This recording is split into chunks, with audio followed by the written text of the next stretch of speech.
Léo était né dans une petite ville où tout le monde se connaissait. Dès son enfance, il avait compris qu'il était différent. Pas parce qu'il avait une passion hors du commun ou un talent caché, mais parce qu'il était plus petit que les autres garçons de son âge. Très vite, les moqueries avaient recommencé.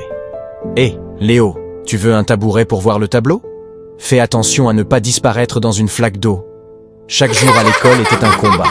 Il essayait d'ignorer les rires, de faire comme si ça ne l'atteignait pas. Mais chaque remarque laissait une cicatrice invisible. Un jour, alors qu'il était en CM2, un nouvel enseignant de sport, Monsieur Durand, arriva à l'école. Grand, musclé et imposant, il était tout l'inverse de Léo. Lors du premier entraînement d'athlétisme, il observa Léo attentivement. « Tu es rapide, toi », dit-il après l'avoir vu courir. Léo haussa les épaules. « Peut-être, mais je suis trop petit pour être bon dans un vrai sport. » Monsieur Durand se pencha vers lui et répondit avec un sourire. « La taille ne mesure pas la grandeur d'un homme, c'est ce qu'il fait qui compte. » Cette phrase résonna dans l'esprit de Léo pendant des années. Au collège, les moqueries continuaient, mais lui, il s'en moquait de moins en moins. Il avait découvert une passion, la course à pied. Là où d'autres comptaient sur leurs longues jambes, lui comptait sur sa rapidité et son agilité.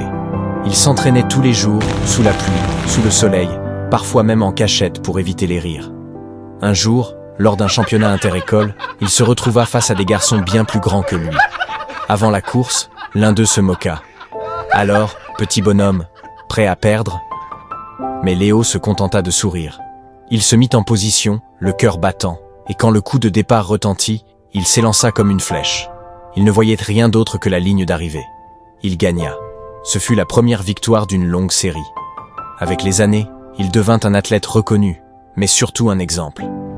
Lors d'une interview, devenu champion, un journaliste lui demanda ce qui lui avait donné la force de continuer malgré les moqueries.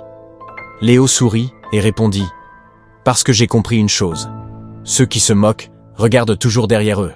Moi, j'ai toujours regardé devant. » Et c'est ainsi que Léo, le petit garçon moqué pour sa taille, devint une légende.